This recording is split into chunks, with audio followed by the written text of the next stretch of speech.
O Anime Recaps Tagalog, mapapawaw ka sa sarap. Nax, isang lalaki ang nagkwento ng nakita nitong hindi kapani-paniwala. Nakita niya ang isang malaking polar bear na maituturing ng halimaw sa laki. Pero sa gitna ng snow ay nakita ang mas halimaw na Yujiro na walang takot na nilabanan ang polar bear gamit lang ang pisikal na lakas. Saka iniwan lang ito na parang nag-training lang. Sa chopper ay tumalon si Yujiro na hawak ang isang tali. Habang nasa ere ay tinapon niya ito sa gusali na naitali. Saka umentrada sa bintana na kinagulat ng mga tao at ni Baki. Sumaludo din si Stridem kay Baki bilang pagbati. Sinabi ni Yujiro na tanging kamatayan lang ang tanging tatapos ng laban ng mga tunay na fighters. Kaya nainis si Hanayama na tumayo para daw labanan si Yujiro. Ipinakita ang ina ni Baki kasama ang dating asawa nitong mayaman. Marangi ang buhay ni Emi sa piling ng asawa at naging parang prinsesa ang babae. Dinala ng lalaki ang babae sa party ng mga mayayaman at doon ay binati siya ng marami. Saka nanood sila ng laban ng isang kickboxer at isang jiu-jitsu master. Mabilis na hinuli ng jiu-jitsu ang kickboxer na hinuli sa kamay at nakimura. Saka binali ang kamay ng kawawang kickboxer. Habang busy ang asawa ay naramdaman ni Emi ang pagtingin ni Yujiro sa kanya na kanyang nakita. At nagtitigan sila kaya napansin ng asawa at sinapak ang babae. Nilapitan ng asawa si Yujiro at kahit na alam na magaling itong fighter ay tinapunan niya ang damit nito ng sopas. Lumapit si Emi na inawat ang asawa pero agad na hinalikan ni Yujiro ang babae. Kaya nagalit ang asawa na kumuha ng bread knife pero sinipa lang ni Yujiro. Saka nagtamblang si Yujiro sa ring na naghamon. Imbes na ang asawa ang lalaban ay gusto ng jiu-jitsu master na subukan si Yujiro. Hindi daw ito takot kay Yujiro na agad umatake para mahuli ang paa. Pero nag-axe kick lang si Yujiro at natama ng ulo ng kalaban. At hindi mapigilan ni Emi ang panginginig ng laman dahil sa bloodlust.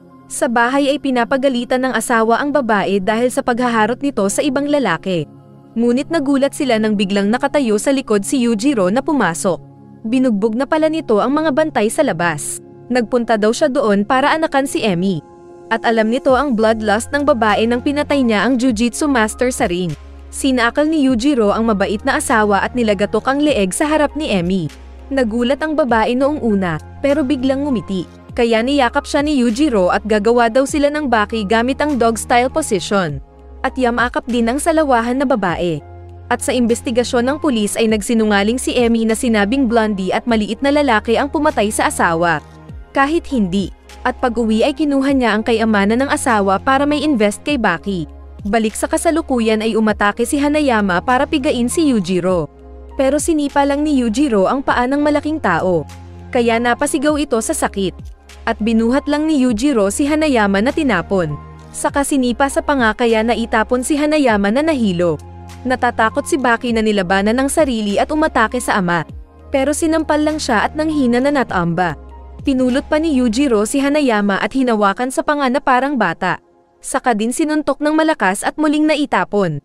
Sinabi ni Yujiro na hindi ito karapat-dapat para patayin ng kamao niya saka din umalis. Pinuntahan ni Yujiro si Emi na nasa sabik sa kanya. Ngunit sinipa at pinagsusuntok ang lalaki na parang bato. Yamakap ang babae pero tinulak lang ni Yujiro dahil mahina daw kasi ang anak nilang si Baki. Aalis na sana ito kaya nagalit si Emi na kumuha ng kutsilyo para saksakin ang malaking tao. Ngunit sinalo lang ito ni Yujiro gamit ang 2 fingers at nasira ang blade. Saka din hinalikan ang kaparehong baliw na babae at gagawa sana ng Baki II. Nag-usap sina Emi at Baki at natawa ang babae dahil walang laban si Hanayama kay Baki. Sinabi ng ina na tinuturuan lang siya ng tatay na huwag makisama sa mga talunan. Ngunit sinabi ni Baki na mali ang ina. Dahil nang labanan ni Baki si Hanayama ay nakaramdam siya ng kakaibang lakas at kasiyahan para mapunta sa next level. Mas nag-enjoy daw siya sa mga nakalaban katulad ni Yuri at ng Unggoy kung saan napagod siya, pero nag-share sila ng experience sa mga nakalaban. At feeling ni Baki ay kinaiinisan niya ang ama dahil sa kakaiba nitong dahilan para maging malakas. May ibinigay na sulat si Emi na nang basahin ni Baki ay galing kay Hanayama na na-ospital. Kaya agad na nagpunta ng hospital si Baki at nakita ang malaking tao na puno ng benda. Masaya ang mukha nito kahit na nabugbog. At sinabing maging mas malakas si Baki kaysa sa ama. Kaya napakamao si Baki na sinabing gagawin ang lahat para lumakas. Sa kabilang banda ay nagpunta ng bundok si Yujiro. Dala-dala nito ang patay na unggoy at sinabing may sorpresa sa anak. Habang nagsasanay si Baki sa isang oval ay dumating si Yujiro na ikinabahala niya. May dala itong box at sinabing maglalaban sila pagkatapos ng 1 buwan. Saka ipinakita ang dalang regalo. Binuksan niya ang box at ipinakita ang ulo ng namatay na unggoy. Kaya naiyak si Baki na sinabing kaibigan ang unggoy. Galit siyang umatake pero tinapon ni Yujiro ang kahon at sinipa na nadurog sa harap ni Baki.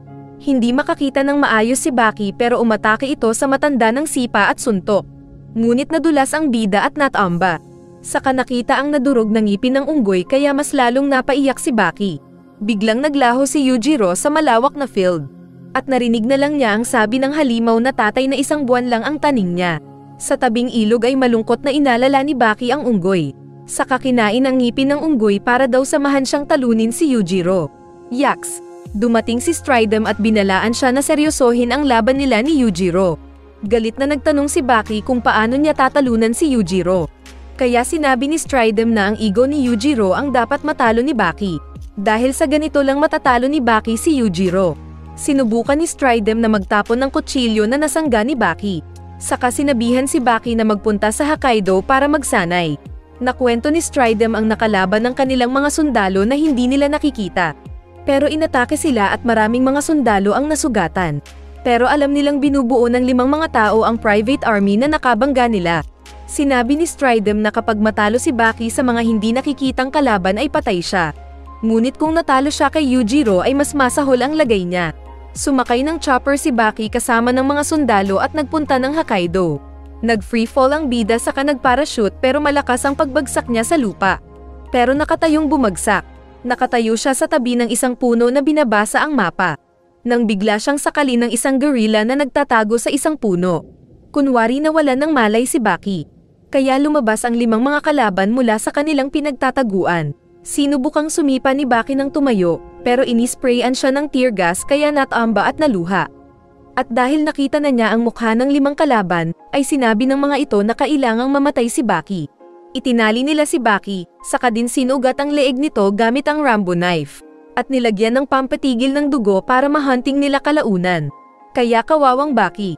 Pinuntahan ni Stridem ang isang kilalang matanda at naginuman sila. Sinabi ng matanda na 2 tao lang ang hindi niya natalo. Ang isa ay si Yujiro, at ang pangalawa ay si Gaia. Isa ito sa 5 gorilla na kinatatakutan ng mga sundalo sa pinaghulugan ni Baki. Kaya nag-alala si Stridem para kay Baki. Lalo na nang ipinagyabang ng matanda na maging si Yujiro ay hindi kaya ang taong iyon. Bainalikan ng isang lalaki si Baki, na agad na sinipa ni Baki. Ngunit nasugatan ng paa ni Baki. Inatake ng kalaban si Baki gamit ang kutsilyo nito na kinatakot ni Baki. Kaya umilag-ilag ang bida natin, saka sinangga ang kamay ng gorilla gamit ang paa, at sinuntok ang kalaban. Ngunit nazugat ulit ang kamay ni Baki. Napagtanto niyang ginagamit ng kalaban ang nararamdaman niyang takot. Inutakan niya ito na kunwari susuntok, kaya hangin ang nahuli ng kalaban na sinuntok ng bida sa mukha. Saka din niya itinali at ibinaon ang mahinang kalaban. Naglakad si Baki at tinawag ang iba pa. Agad namang lumabas ang isa na sinipa niya sa mukha. Pero hindi nasaktan. Gumamit ng lupa ang kalaban sa pagsipa, kaya napuwing ang mata ni Baki na nasmash pa ng kalaban. Binalak pa siyang tapakan pero umilag si Baki na sinabing madaya ang kalaban. Pero ipinaliwanag ng kalaban na ganun ang tunay na patayan. Hinugasan ni Baki ang mukha, pero nahuli siya ng malaking tao sa ulo at nilublab sa tubig. Nang malunod si Baki ay nag-sign of the cross pa daw ang kalaban. Binuhat niya si Baki na dadalhin sana, pero bigla siyang sinakal ni Baki na natuto na daw siya sa dirty fighting. Idinagdag niya ang isa pang nahuli sa naunang ibinaon niya kanina. Nalaman ng mga ito na tatay ni Baki si Yujiro. Kaya sinabi nilang si Gaia at Yujiro ang pinakamalakas na fighters na kilala nila. Kalaunan pa ay nakita ni Baki ang samugat sa leeg niya. Kaya sinuntok niya ito at muling dinagdag sa mga ibinaon na kalaban. Medic lang pala ito kaya hindi marunong sa laban. Habang nakaupo ay 2 palang kalaban ang nakikinig at excited makalaban si Baki dahil anak siya ni Yujiro. Pagsapit ng umaga ay nagulat si Baki at ng 3 dahil lumabas ang isang malaking oso. Ngunit natamba ito bigla dahil nasaktan. At lumabas ang isang gorilla sa loob ng oso. Tingin ni Baki ay ito ang tatay niyang ogre. Kaya sa inis ay agad niyang na-headbutt ang kalaban. Saka sinipa at pinagsusuntok dahil feeling ay si Yujiro. Naglabas ng kutsilyo ang kalaban sa siko kaya umatras si Baki. At marami pang mga kutsilyo ang kalaban. Hindi natatakot si Baki na iniwasan ng kutsilyo at sinuntok ang kalaban. Pero bigla siyang natalian ng string ng isa pang kalaban na lumabas din. Putol na sana ang leeg niya pero kinuha ng bida ang kutsilyong tinago at pinutol ang lubid. Saka sinipa ang kalaban. Tumawa ang isang kalaban at tinanggal ang maskara nito at naipakitang kambal sila na B1 at B2. Nagsanib ang kambal at sabay na umatake, kaya natalian si Baki at muntik masaksak, at nasipa pa kaya naitapon. Hinuli ni Baki ang tali ni B2 at itinali kay B1. At nang sasaksakin siya ni B2 sa likod, ay sinira niya ang armas nito gamit ang matibay na kutsilyo. At sabay na sinuplex ang dalawa sa lupa. Pinagalitan ni Baki ang mga kalaban dahil malayo sila kay Yujiro. Biglang nabaliw at nagkikisay ang isang kasama ng mga gorilla, kaya sinabi ng iba na tumakbo na si Baki. Pero nakalabas na ito sa pagkakatali at pagkakabaon sa lupa at sinabing papatayin si Baki. Ito daw ang tunay na Gaya. Binati ni Gaya si Baki at sinabing mercenary daw sila na kumakain sa bayad ng mga client. Mayabang si Baki na sumipa at sumuntok kay Gaya na tatalunin daw ito. Ngunit hindi siya makatama. Nagpaliwanag si Gaya na split personality daw niya yung matatakutin. At sinabing nakontrol nito ang pagdaloy ng adrenaline sa katawan kaya mas lumalakas siya bilang super soldier. Muling umatake si Baki ng flying kick pero sinakal siya ni Gaya mula sa tagiliran. Sinubukan pang mag-armbar ni Baki. Pero malakas si Gaya na tinapon lang siya sa kabilang pampang ng ilog. Saka din agad na tumalon si Gaya na kinagulat ni Baki. At nasapol ang bida sa killer punch ni Gaya na pumutol sa puno. Tinuturuan siya ni Gaya na huwag lang lumaban tulad ng fighter sa ring. Pero hindi naniniwala si Baki na sumugod ulit. Ngunit binuhat siya ng kalaban at tinapon sa lupa na katumbas daw ay pagkakahulog sa 7th floor. Pinulot pa ni Gaya si Baki at ibinato sa tubig na tumalbog sa kainapakan. Saka inutusan ang mga tao na umalis na sila. Dahil tingin niya ay tapos na ang kalaban niya. Nalulunod naman si Baki nang maglabas ng endorphin, saka lumabas na nakangiti. Tumalon si Baki mula sa tubig na parang jet, na agad sinuntok ni Gaya sa mukha. Pero umilag ang bida saka nahuli ang kamay ni Gaya. Ngunit siya ang binuhat at itatapon sana pero nakatayo ang bida. Pero na-spin kick siya ni Gaya. Nagtanong si Baki kung anong nangyari. At sinabi ni Gaya na hindi niya kontrol ang sariling katawan. Hindi naniniwala si Baki na susuntok ulit, pero pagsigaw ni Gaya ay natigil ang katawan niya. Saka sinabi pa ni Gaya na na-overuse daw ni Baki ang katawan at na-misuse sa pagpapalakas. Kaya abnormal na lumaki ang mga muscles. At ipinakita ang katawan na sapat lang ang muscles pero kinukuha niya ang lakas sa adrenaline. Nakwento ni Gaya nang una siyang magsaya sa gyera, pero nahuli at nilagay sa firing squad. Dahil daw sa takot ay biglang nakaramdam ng bloodlust at excitement si Gaya na hindi niya maipaliwanag. Hindi siya namatay doon dahil dumating ang mga kasama at naligtas. At mula noon ay naging split personality ng mahina si Gaya. Nang hina si Baki na nawalan ng pag-asa. Pero pinulot siya ng kalaban at pinagbubugbog para daw makaranas din ng kakaiba. Sisipain sana siya ni Gaya pero umikot si Baki na sumipa din at nakuha ang mukha ni Gaya. Binalak pa ni Gaya na saktan si Baki pero kusang gumalaw na daw ang katawan ng bida at muling sinipa si Gaya. Nag-flying kick si Baki na muling nahuli ni Gaya at binalibag sa lupa. Bumawi si Baki sa pagbalibag kay Gaya. Pero nakatayo ito at buong lakas na tinapon si Baki sa ere. At hinuli saka isusuplex sana pero nakalapag si Baki ng ligtas. Nasipa ni Baki ang paa at ulo ni Gaya. Saka na headbutt pa si Gaya. Kaya napasigaw si Gaya na kinatakot ng mga kasama. Alam pala ni Gaya na gumamit ng haki at sumigaw ito ng malakas. Kaya na-paralyze ang katawan ni Baki na hindi makagalaw. Sinakal siya ni Gaya, kaya pinilit ng bida na suntukin ang sariling mukha para magising. At nang magising ay inuntog si Gaya at binalibag sa kasinipa ang napadapang kalaban. Ngunit kumuha ng tubig si Gaya at binato si Baki. Saka pinagsusugat si Baki gamit ang isang piraso ng kahoy. Talent daw niya ang paggamit ng mga nasa paligid bilang armas. Saka kumuha ng baging si Gaya at tinalian ang leeg ni Baki sa kabinitay. Niyakap ni Gaya si Baki pampabigat at matigok na ang bida. Ngunit sinabi kasi nito ang pangalan ni Yujiro kaya sinipa ni Baki ang naputol na sanga. Saka sinabi ng bida na ganun ang gamit ng pagpapalakas ng muscles. Sumugod si Gaya ng suntok, pero nayupi ang kamao niya dahil sa matigas na muscles ni Baki. Saka siya ang sinuntok, sinipa at tinapon ng bida. At si Baki naman ang nagturo ng teknik kay Gaya, gamit lang ang dalawang hintuturo. Sinakal ni Baki ang guerrilla fighter na hindi na nakagalaw at nawala ng malay. Kaya paggising ni Gaya, ay inamin niyang natalo siya. At dahil nagutom ay sama-sama din silang kumain at may bagong nakilalang warriors si Baki. Sinabi ni Stridham kay Yujiro ang ginawa ni Baki na pagtalo sa grupo ni Gaia, na tinawag nilang kasing lakas ng ogre. Kaya tinawagan ni Yujiro ang Prime Minister para puntahan. Gagawin daw niya ito para ipakita kay Baki na mas malakas pa rin siya. Sa bahay ng Prime Minister ay maraming mga pulis ang naghihintay. At mabilis lang na pinagbubugbog ni Yujiro ang unang grupo ng mga may shield na pulis. Pasalamat lang siya dahil wala doon si Probinsyano at Zaido.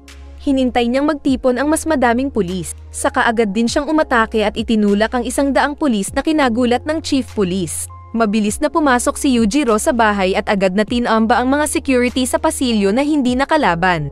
At agad din siyang nagpunta sa opisina ng Prime Minister na pinulot niya sa ulo. Shinake hands, saka din sinipa ang mesa nito na parang gulaman sa lambot. Sinabi ni Yujiro na walang silbi ang security ng Prime Minister. Saka din siya tumalon sa bintana at umalis. Dahil sa nangyari ay agad na tinanggal ng Prime Minister ang lahat ng pulis at security. Nagpunta si Baki sa dojo ni Kurakawa. At nakita nito ang bilis ng pagtagpas ng swordsman sa piraso ng kahoy. Sinabi ni Baki na nais niyang siya ang gawing target ni Kurakawa. Pero tumanggi ang swordsman na aalis na sana.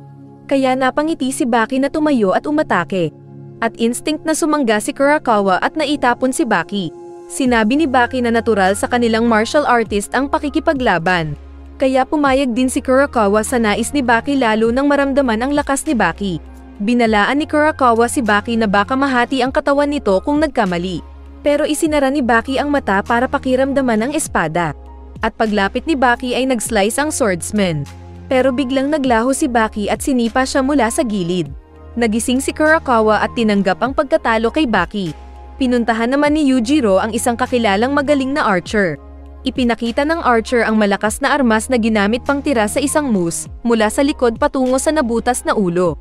Kaya naintriga uli si Yujiro na sinabi na gamitin ng archer ang armas sa kanya. Kaya nagpunta sila ng labas at naghanda. At sinabi ni Yujiro na kapag nagpigil ang archer ay papatayin niya ito. At nagulat pa ang archer nang sa malapit lang siya. Kaya naghanda sila sa posisyon. At nang binitawan ng archer ang palaso, ay mabilis lang itong nasalo ni Yujiro na natuwa sa sarili. Sa isang hotel ay natutuwa si Emi na pinapanood si Yujiro na nagkakata. At panay muscle lang ang katawan na walang itlog. Lalapit sana si Emi na nababayot, pero tinapon siya ni Yujiro at sinabing break na sila. Kaya paglabas ni Emi sa hotel ay mukha itong lasing. Nakita nito si Baki at biglang naiyak at inilabas ang sama ng loob kay Yujiro. Saka pinagsusuntok si Baki na sinisisi dahil daw mahina si Baki. Kaya umawat si Hatashi na sinabing hindi ito kasalanan ni Baki. At sinabi din ni Baki na ginagawa ang lahat para matalo si Yujiro, para makuha ang pag-ibig ng ina. Pero galit pa rin siyang sinuntok, at kinagat ni Emi. Saka tumakbo palayo na si Yujiro pa rin ang iniisip. Kaya nasaktan si Baki na naglakad pa uwi. Sa daan ay nakasalubong siya ng mga bully na pinagsusuntok ang wala sa sarili na bida. Ngunit dumating si Hanayama na tinapon ng isa, kaya natakot ang dalawa na tumakbo. Nakita ni Hanayama ang kagat sa kamay ni Baki at naawa. Nang dalawa na lang sila ni Hanayama ay inilabas ng bida ang sama ng loob sa ina. Pero sinabi ni Hanayama na swerte pa rin siya dahil may ina siya. Samantalang ang ina ni Hanayama ay naging parang bungo na dahil sa cancer. At sinabing huwag mawala ng lakas ng loob si Baki.